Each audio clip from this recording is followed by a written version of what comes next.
Let me start with a little background. Me, 28 male, and my wife, 26 female, married 3 years ago and been together for 6 years.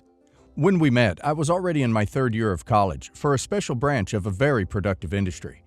Something like USA Army. You go in a different country for a few months to do some really dangerous jobs, get paid a lot, come back a few months, and so on. In the beginning, I was going for 6, 8, or even 10 months away in order to promote as fast as possible. Now, I'm in around 4 years of medium salary in my country in just 3 months. It's a hard job, but I love it. My wife was very supportive, and I always knew that it was very hard for her to have this kind of lifestyle. I always try to spoil her and compensate for my time spent away from her with tons of gifts and trips to exotic places. 2 years ago, when I came home after an extended contract, I had to stay almost 2 more months because all flights and borders got shut down during virus, but got 20% extra salary during this time. She told me she can't take it anymore. She goes crazy alone at home, and she has nothing to do. She lost her job during virus and did not want to work again after that, which I fully support her, because I wanted her to be happy and money was not a problem. I was petrified, and at first I believed she wanted to break up. Then she continued with, "I love you so much, and I want you to give me a baby so I can take care of him and have a little bit of you when you are gone on contracts." After 5 months of hard work with no women in a 100-kilometer range, making a baby was done very fast. And multiple times, just to be sure, if you know what I'm talking about. I was nervous for the first month because we always feared we may not be able to make a baby. For the first 4 years, we did not use any kind of protection except pull-out, and she never got pregnant. But after a few weeks, she wakes me up with a long kiss and a smile on her face, then shows me the test result. I was the happiest man alive. Everything changed. I was a man now. I was a father. I was on top of the world. I was going with her on every doctor appointment, and during contract, I was asking for echo sounds instead of nudes. The birth had no complications, and everything went amazing. 1 month later, I go on another contract to make some money that should cover every needs for our little baby. Halfway during this contract, I receive a text from my wife which shattered my life. The text was short and simple, and I would never forget those 4 words that sent me into the deepest depression I had ever had. "I want a divorce." I did not understand. I tried to call her to find out what happened, and nothing. After a few days of talking back and forth, she said, "I want a divorce so I can marry with the love of my life." I was already preparing my suitcase because I made a request to my company to send me back as an emergency. When I got home, she and the baby were gone. 2 weeks later, I was in court to settle the divorce. During this, I found out that she had a lover for well over 4 years, and she plans on marrying him as soon as the divorce is done. Now, the laws in my country are different, and I knew that my first priority should be a really good lawyer. My wife had a really crappy one, and she decided to speak by herself without the help of the lawyer most of the times. Her whole idea was, I am a woman, and he is never home. Well, even if the laws usually favor women in my country, cheating is considered to be a break of contract, wedding contract, and she wanted to take full custody of our children in order for me to pay child support. I was not letting this happen. I speak with my lawyer and an accountant, and it seems that I only had to pay child support from my base salary. My danger bonus is not included in child support because it is for my life risk and mine alone. And because the company pays less taxes on the danger bonuses, I have a lot of them, and my base salary is around 10% of my income.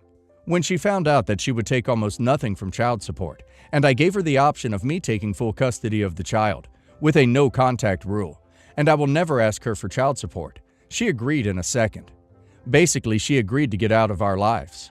We even changed the birth certificate of the child as me the father and a blank space for the mother.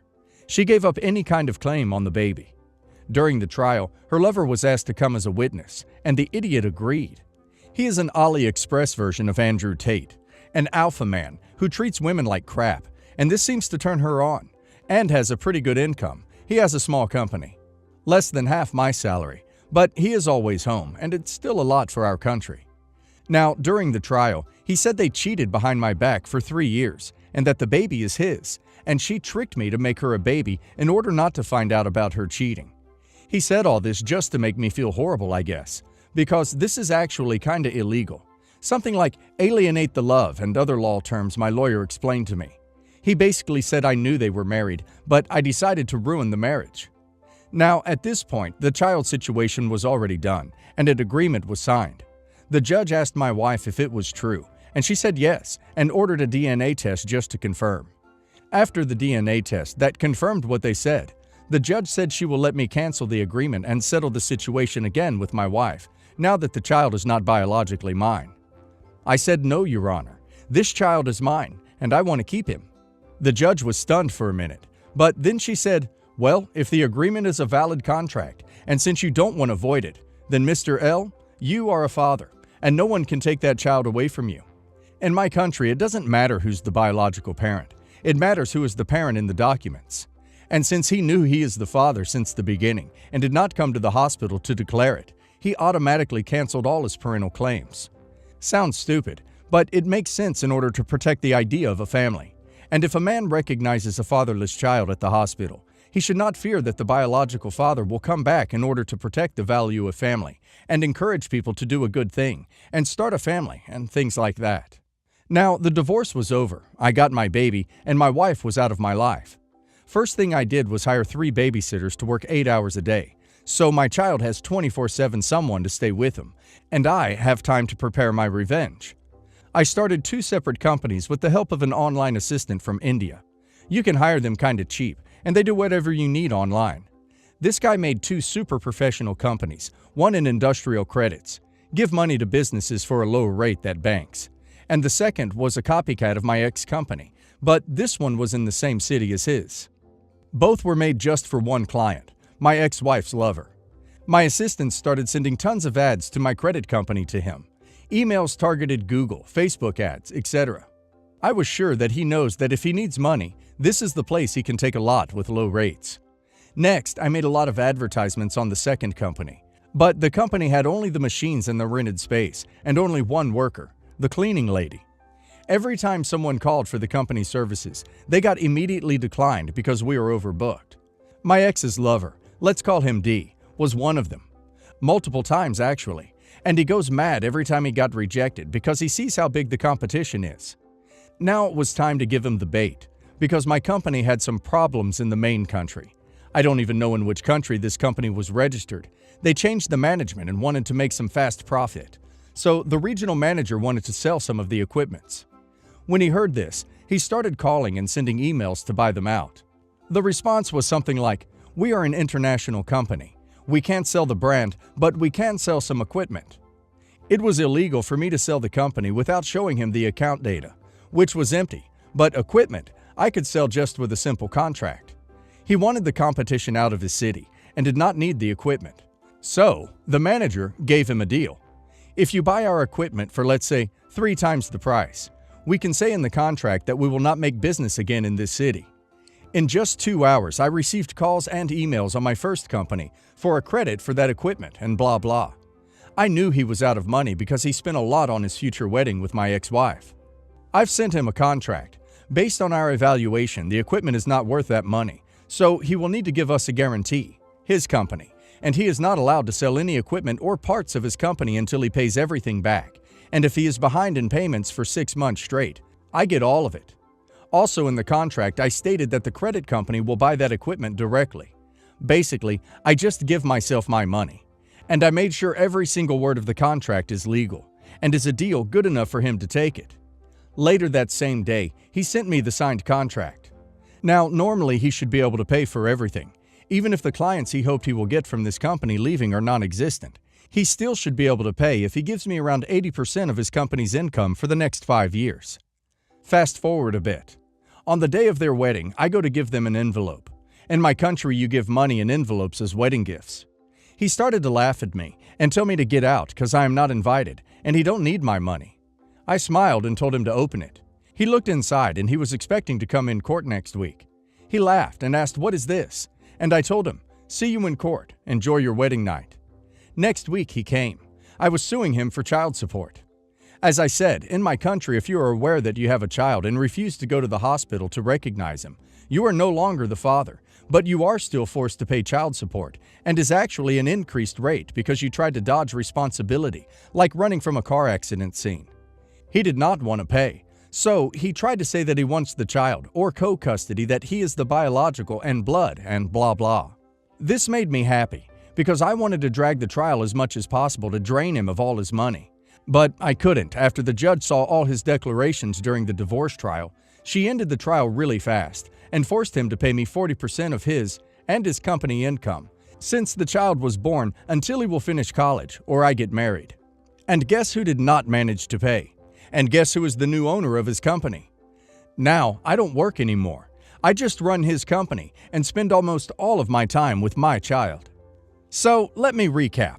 You managed to get rid of your cheating wife, get rid of the AliExpress Andrew Tate, and saved a child, which was not yours, from a terrible life, while making a lot of money in the process. I call it an absolute win. It's honestly heartwarming that despite everything, he fought to keep his kid. He even succeeded gaining the means necessary to be a stay-at-home dad. If I am ever in trouble, I'm not going to call Batman. I am going to call you.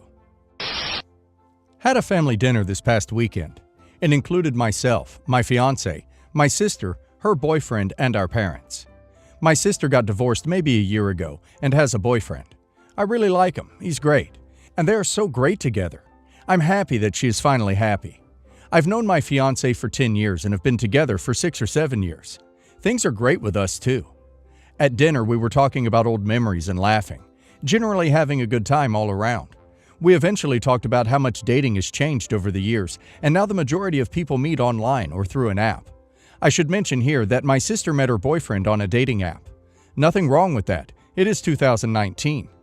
Then my sister brought up my ex because I had met my ex online, but before all these apps were status quo, 12 plus years ago. Back then, I got so much crap from my family about how I met my ex. They all were less than nice to me and to him, and it's something I've never forgotten. That relationship lasted 2.5 years, but eventually we broke up, but for other reasons. When I look back, I do have the "what the hell was I thinking" reaction that everyone has when they think about their exes. But I also have a bit of a sadness and anger towards my family about how I was treated. So obviously, I don't like going back there. My sister just kept talking about my ex and how unsafe meeting people online was back then, and I'm so lucky he didn't end up being a criminal. She and my parents were talking about my ex and how horrible he was, while myself, my fiance, and her boyfriend just stayed quiet. Honestly, my ex was a nice guy, just not for me. So I took offense to what was being said, as I was also being painted as being foolish. I'm not proud of what I did, but I loudly said something like, this must be the portion of the family dinner where we all talk about our past relationships. Does anyone else want to talk about their exes? Dad, how about your ex-wife from when you got married at 20? Mom, anyone? Boyfriend and fiance, do you want to talk about any of your exes? Sister, how about we talk about your ex-husband or ex-boyfriend? I heard ex-husband is finally selling the house. It was dead quiet for what seemed like an eternity, until I was told I was wildly inappropriate. I mentioned that I thought it was wildly inappropriate at all to bring up anyone's ex while everyone's significant other is sitting right there. There was an argument. Fiance and I excused ourselves and we went home. Got some text afterwards about how I ruined dinner and I should apologize, but I don't think I'm the one who should be apologizing. I see this as a you can serve it but not take it situation, so I don't feel I owe anyone an apology. Am I the a-hole? Not the a-hole. You did not ruin dinner. They could have taken it in good grace and then changed the topic, but they didn't. Everyone sucks here. I was on Not the a-hole until you mentioned including asking your fiance and sister's boyfriend about their exes. They didn't do anything to deserve your family's drama. Everyone sucks, except for the two of them. Not the a-hole. You were standing up for yourself. I like the way you handled it. I personally would have a word with the participants and suggest they may want to knock it off in the future, as you'll handle it exactly the same in the future. Everyone sucks here. OP did an a-hole move, but it's definitely more justified than what his or her family did. That said, you could have diffused that situation in a much more peaceful way by trying to switch topics or saying you're uncomfortable talking about your ex. In case that doesn't work, then you could have resorted to this.